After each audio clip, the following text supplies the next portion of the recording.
few housekeeping items to begin. We are recording this session and it will be archived on our foundation website under the events and programs section. The link is below. CMR will be sending that to you in the chat room. After each presentation, we will have a Q&A. So please feel free to unmute at those times or type your questions into the chat room so CMR can read them off. Please sign in for the attendance and to claim CME through EEDS text messaging method or website portal using the sign and code provided in the next slide. After completion of sign-in and evaluation, you will receive a certificate. I believe CMR just put in the link for you to sign in to EEDS into the chat room. So if you'd like to do that now, it only takes 1 second. So again, please complete the evaluation survey that will be sent to you post-program, which is required for the CME or any other CE that you're seeking. And it provides us great feedback, so thank you.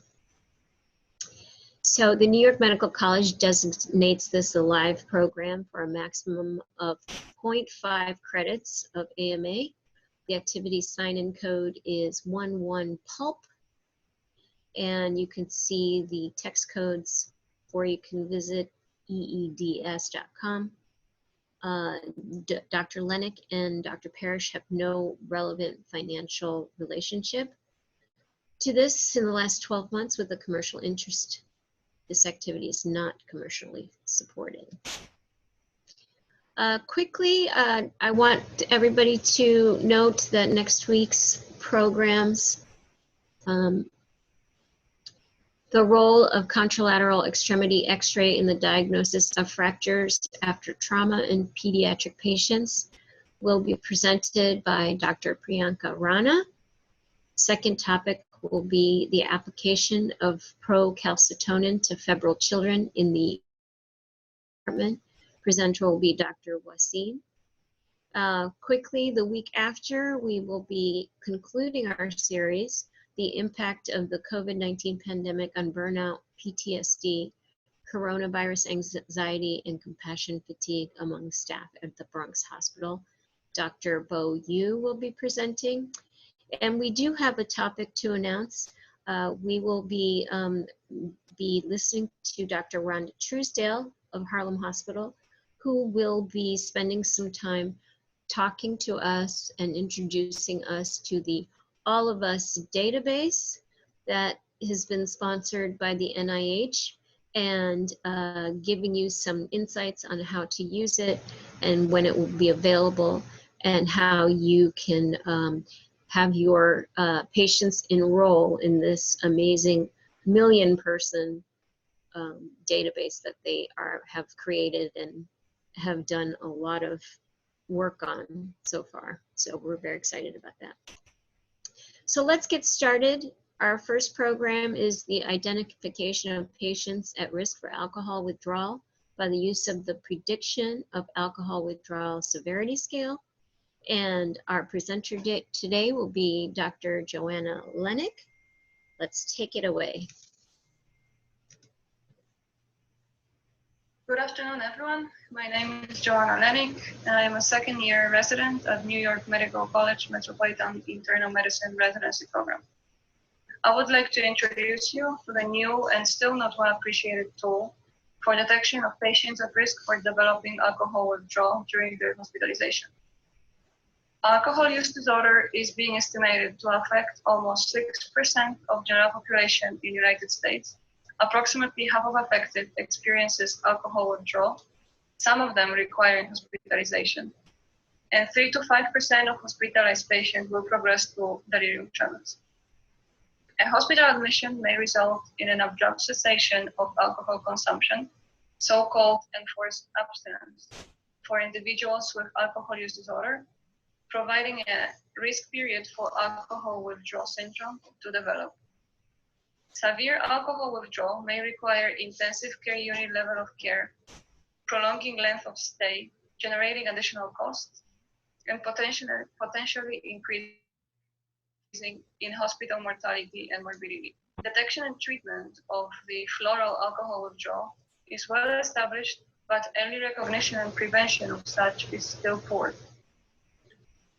Although there are existing tools for assessment of patients with risk of drinking behavior, like CAGE questionnaire or audit, they do not help predict the risk of withdrawal in still asymptomatic patients.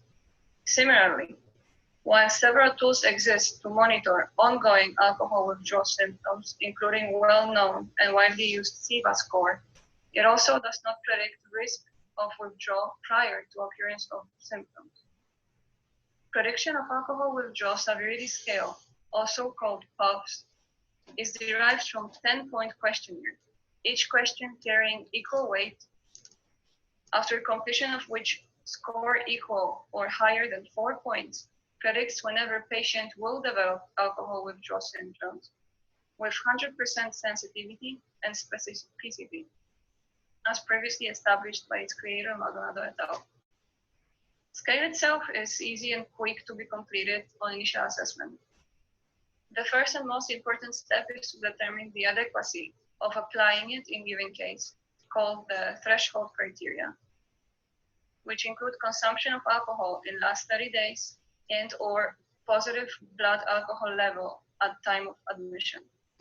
If answer to one of them is yes, we can proceed to the 10 items which has been determined to correlate with risk of potential development of alcohol withdrawal syndrome, which include being intoxicated or drunk in last 30 days, ever undergoing alcohol use disorder rehabilitation or treatment of alcoholism, ever experiencing symptoms of withdrawal, ever experiencing blackouts or alcohol withdrawal seizures, or delirium tremens. Have you ever mixed alcohol with other downers like benzodiazepines or barbiturates within the last 3 months, or with any other substance? Also, alcohol level higher than 200 is included, as well as symptoms of autonomic hyperactivity like tachycardia, agitation, tremors, sweating. Each question counts as 1 point. The aim of our study was to implement the use of the PHRF score by the primary team in the general medicine unit, and based on their judgments, apply preventive treatment. Patients who met criteria for at risk of alcohol withdrawal were treated with benzodiazepine 3-day tapering dose institutional protocol. After initiating introduction of the tool to the house staff and designing a smart trace in the electronic medical record system, data was gathered retrospectively after 4 months period, investigating appropriate use of the PHRF score, implemented treatment, and outcomes of it. We identified 69 patients who has been treated for alcohol withdrawal during hospitalization.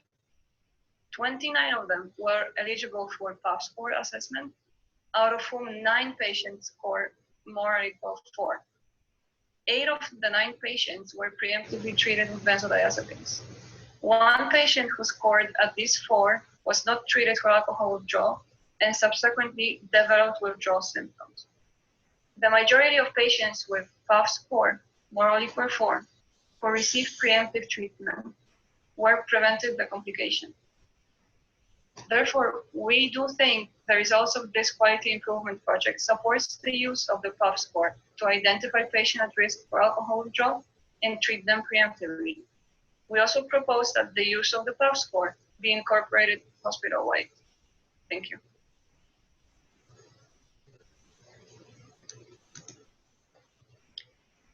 Thank you so much. That was fantastic. We will open it up to questions right now. You can unmute yourself or type in a question into the chat room.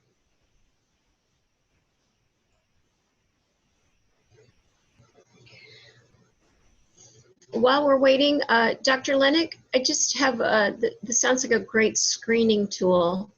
Upon discharge, are people given referrals or social services to address their problems, or how is? So in our facility, we have a catch team, which is assessing every patient with any sort of substance abuse. and they are being enrolled in the outpatient recovery or the addiction system. So it's all linked together, and it also helps to identify the patients maybe not withdrawing yet, even those who score less than 4 and are not being treated. It also gives us an opportunity to connect them with the programs outpatient. Fantastic, thank you. Any other questions? Xiomara, anything in the chat room? Not at the moment. Fantastic. Thank you, Dr. Lenik. That was really a great talk. Appreciate that. On to the next one. Lactate and lactate clearance to predict mortality in pediatric sepsis. A systematic review and diagnostic meta-analysis by Dr. Austin Parish. Take it away, Dr. Parish. Yeah, Xiomara, I just want to confirm you can hear me? Yes, we can hear you. I can hear you. Wonderful. So Dr. Parish here from the Lincoln Medical Center. Thank you guys for the opportunity. I am just finishing a night shift, so if I'm a little groggy, my apologies, but very happy to be here. So yeah, we did a review and diagnostic meta-analysis looking at the use of lactate and lactate clearance to predict mortality in pediatric sepsis. So Xiomara, next slide, please. Oh, sorry. No worries. There we go. Sorry about that. Absolutely. So just as a background, so lactate's a pretty well validated biomarker in adult sepsis. Lactate's a byproduct of anaerobic metabolism, and an elevated serum lactate is associated with metabolic and circulatory dysfunctions. Lactate level is determined by two things: lactate production and lactate clearance, and both of those things are impacted by tissue hypoxia, hypoperfusion, the biochemical processes that lead to changes in mortality. So it makes sense from a biological mechanism that changes in lactate and lactate clearance would predict mortality, and that is well established in adults. So GMR, next slide, please. Yeah, we can just, I guess, click through all the... Okay. Yeah, sorry about that. No Okay, problem. cool. Yeah, so, right, like I said, it's an imperfect measure, but it's been studied extensively in adults.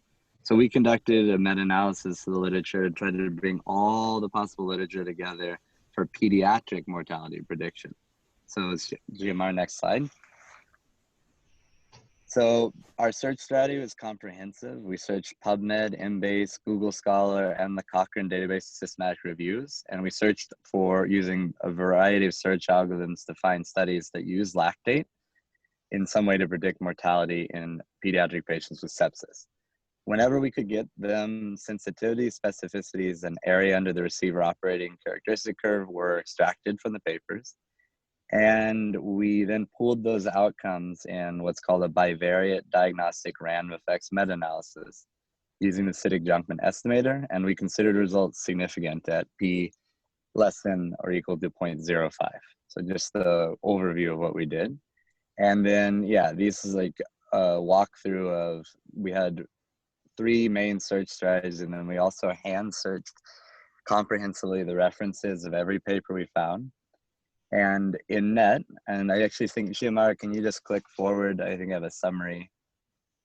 Yeah, so overall, 360 studies were individually screened, and 15 met all inclusion criteria, were fully extracted. These were studies that were carried out over 4,774 pediatric patients. And they reported the results for lactate level at admission and at 24 hours.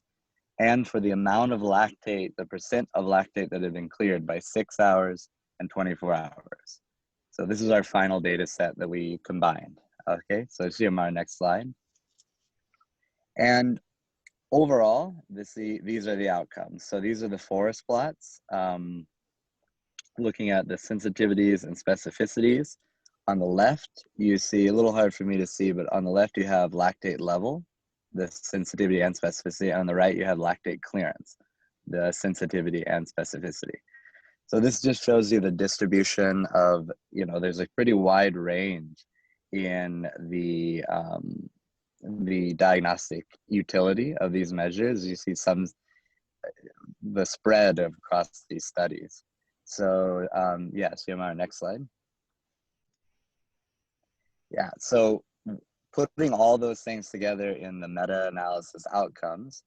So these are the main summary results. So what we found was for positive likelihood ratio or positive predictive value, level was very powerful. So just measuring someone's lactate level at when they enter or at 24 hours was very powerful in predicting death in pediatric sepsis.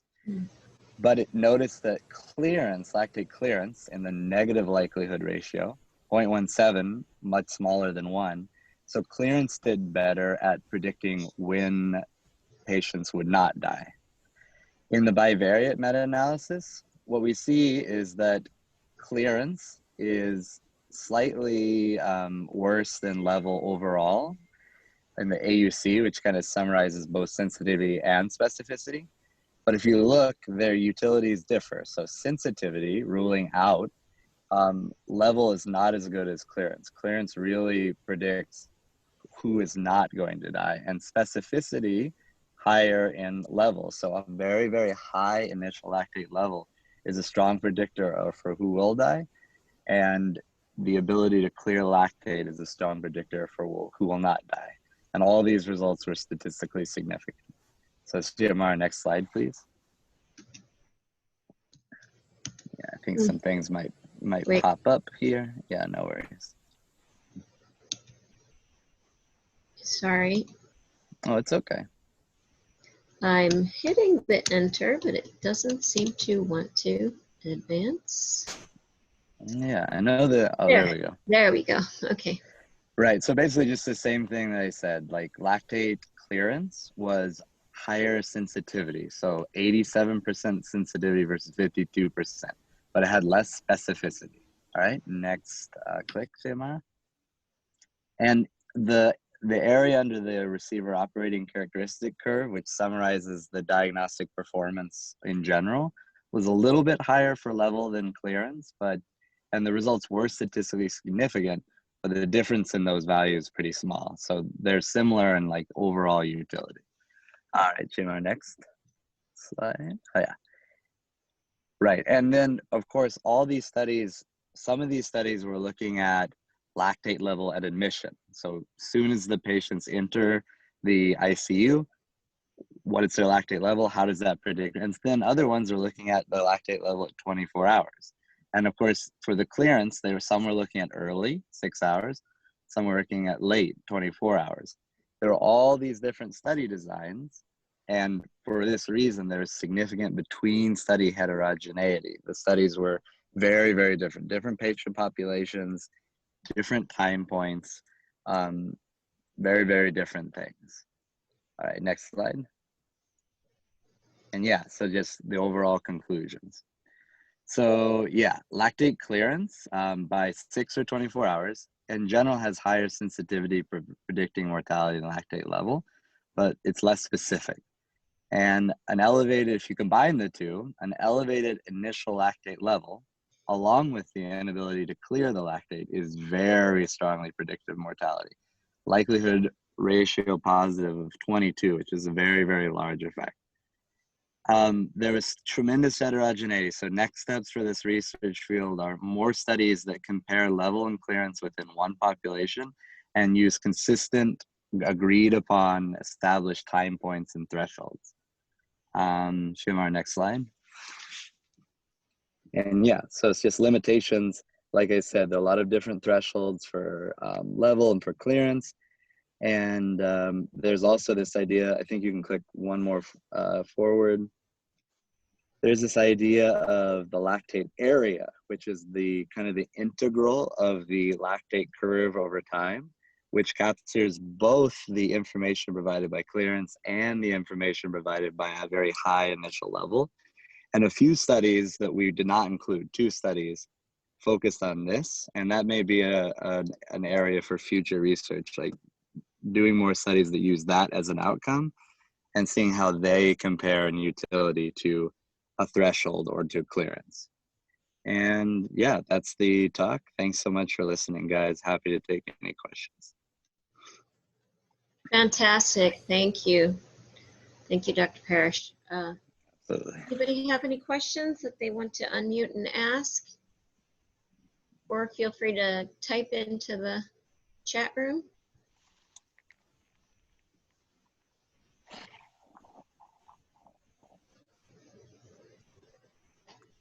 Okay, we have one question from Dr. Wasim. How will you use this information to the clinical practice? Dr. Parish. Yeah, so this is actually philosophically a very tough question. Mortality risk prediction scores are kind of an interesting thing to think about. By knowing who is at a higher or a lower risk of dying, is that information that could be useful in practice, or should we just not know and treat every patient as aggressively as possible? And obviously, we want to do everything we can, but there may be slight variations in practice.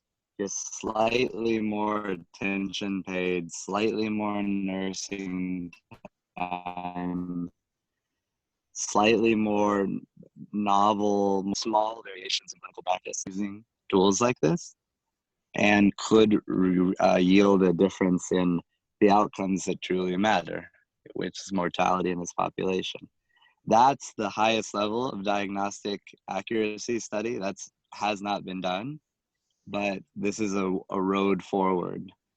Building the strength of these outcomes through studies like these and meta-analyses like these, and then eventually designing a trial that sees whether changes in clinical practice derived from these scores could actually translate to changes in outcomes of death in pediatric sepsis. Thank you, Dr. Wasim. Great. Any other questions? Just a comment from Dr. Wasim. Good study, which has the potential for publication. Very good. Anybody else? Okay, that was fantastic. Just a quick reminder of how to get your CEs. Please use the code 11PULP between now and tomorrow at noon. Make sure to fill out the evaluation to receive your certificate. That will be sent out very shortly. Thank you so much. This is a great day for all of us.